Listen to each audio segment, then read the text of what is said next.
लालची बहू और मैजिक बाइक पार्ट 2।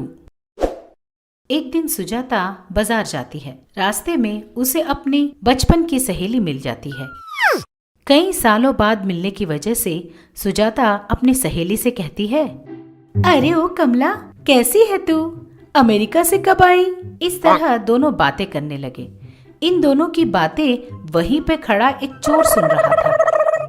तब कमला सुजाता से कहती है, अरे मैं तो ठीक हूँ यार, मगर तू क्या? तू एक दिन मुझे फोन करके बोल रही थी कि तू अमेरिका आने वाली है, और उसके बाद तूने ना फोन किया ना एड्रेस बताया।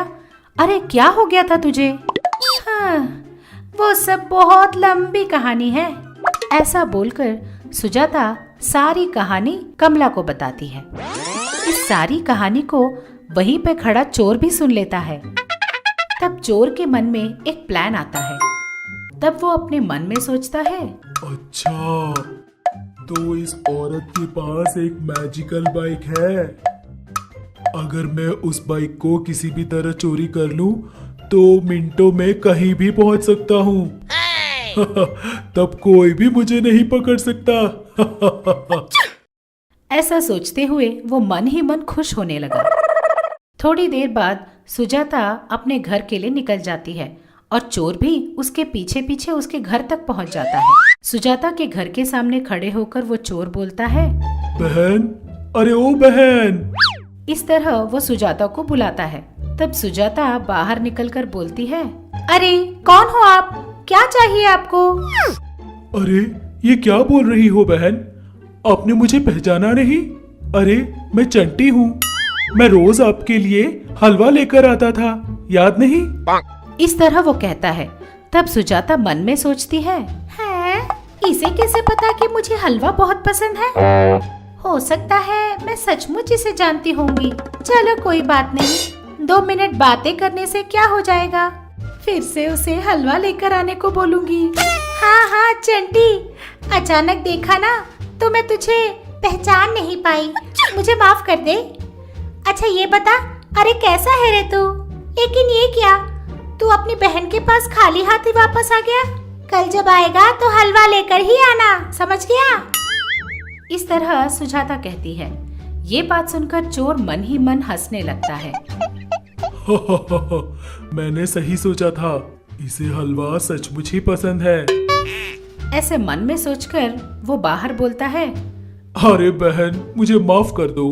दरअसल मेरी दादी की तबीयत ठीक नहीं है। मैं फिलहाल उन्हीं को देखने के लिए निकल रहा था, इसीलिए हड़बड़ी में भूल गया था। इस तरह वो बड़े दुख से बोलता है। तब सुजाता कहती है, अच्छा ऐसा क्या? क्या हुआ तुम्हारी दादी को? अभी कैसी तबीयत है उसकी? मुझे अभी के अभी वाराणसी जाना होगा दीदी, लेकिन समझ नहीं आ रहा कि मैं क्या करूं। अरे मेरे दोस्त के पास एक मैजिकल बाइक है, उस पर चढ़कर तो मिनटों में वाराणसी पहुंच सकता है। लेकिन वो बड़ी लालची है, बिना मुनाफे के वो कोई भी काम नहीं करती, पता है? उसका नाम मंगा है, मंगा। इस तरह वो मंगा का नाम बड़े शान से उसे बताती है। मुझे उसकी कोई परवाह नहीं दीदी, अभी मेरी दादी की जान मुझे प्यारी है। मैं उसे 10 लाख रुपए देने को तैयार हूँ, लेकिन मुझे वो बाइक अभी चाहिए। वो चोर कहता है। 10 लाख रुपए की बात सुनते ही सुजाता की जान में जान आ जाती है और वो उस चोर से कहती है, तुम चिंता मत करो मेरे भाई, मैं हूँ ना तुम्हारे साथ। किसी भी तरह तुझे वाराणसी पहुँचाने का जिम्मा मेरा। ऐसा बोलकर वो तुरंत मंगा के पास जाकर पूरी बात उसे बताती है। 10 लाख रुपए की बात सुनते ही गंगा की आंखें 1000 वॉट बल्ब की तरह चमक उठी। उसने एक क्षण भी बिना देर लगाए गंगा के पुराने अटैची में से उस मैजिकल बाइक को चोरी छुपे निकाल देती है। अरे यार, ये सब तो ठीक है, लेकिन ये मैजिकल बाइक है। इस मैजिकल बाइक को उसे दे दिया तो चल एक काम करते हैं, उसके साथ हम लोग भी मिलकर वाराणसी तक जाकर आते हैं। ऐसा सोचकर सुजाता और मंगा उस मैजिकल बाइक को लेकर उस चोर के पास पहुंचते हैं। रास्ते में सुजाता मंगा से बोलती है, अरे मंगा, इस डील को मैं ही लेकर आई हूँ ना तेरे पास, इसीलिए तो मुझे इसमें ना 50% का शेयर देना होगा। इसका मतलब 10 लाख में 2 लाख मेरे, 8 लाख तेरे, ठीक है? इस तरह वो बोलती है। ये बात सुनकर मंगा अपना सर पीटते हुए बोलती है लगता है भगवान ने भी इसे 50% के बजाय 20% ही अकल दी है। हाँ हाँ ठीक है मेरी दोस्त, तेरे से बढ़कर कोई है इस दुनिया में। इस तरह बातें करते हुए वो लोग चोर के पास पहुंचते हैं। उस चोर को भी अपनी बाइक पर चढ़ाकर तीनों मिलकर वाराणसी के लिए निकल जाते हैं। रास्ते में बहुत भयानक जंगल आता है। तब वो चोर उनसे कहता है, बहन बहन जरा गाड़ी तो रोकिए। वो चोर कहता है। ये बात सुनकर मंगा गाड़ी रोक देती है। तब वो चोर उस गाड़ी से नीचे उतरकर अपनी जेब में से कुछ निकाल रहा होता है। ये देखकर मंगा बोलती है, अरे भाई पैसे वैसे अभी मत देना, वाराणसी पहुंचकर दे देना। अरे मंगा तू क्या पागल हो गई है? वो पैसे निकाल रहा है और तू मना कर रही है।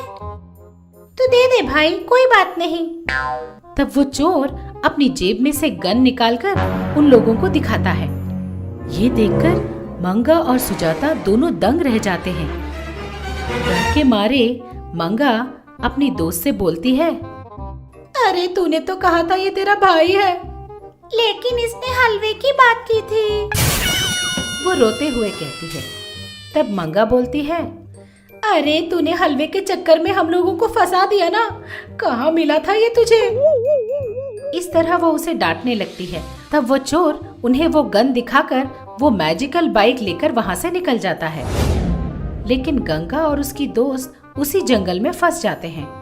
उन दोनों की समझ में नहीं आता कि वो लोग क्या करें, इसीलिए वो वहीं बैठकर रोने लगते हैं।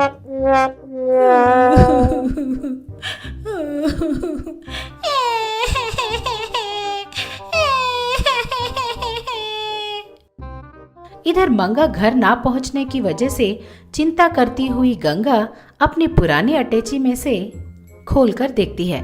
देखते ही उसकी समझ में आ जाता है कि बात क्या है। वो तुरंत कोई जादू करके उन दोनों को घर वापस ले आती है। गंगा को देखते ही सुजाता और मंगा दोनों उसे गले लगा लेते हैं।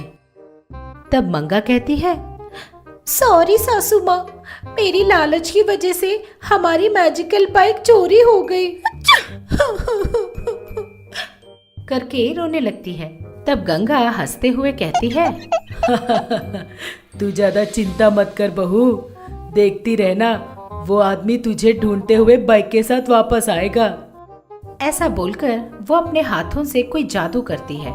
तब अचानक वो बाइक उनके सामने प्रत्यक्ष हो जाता है। बाइक पर बैठा चोर इन लोगों को देखकर डर के मारे गाड़ी चालू करके फिर से भागने की कोशिश करता है, लेकिन वो गाड़ी बहुत देर तक स्टार्ट ही नहीं होती।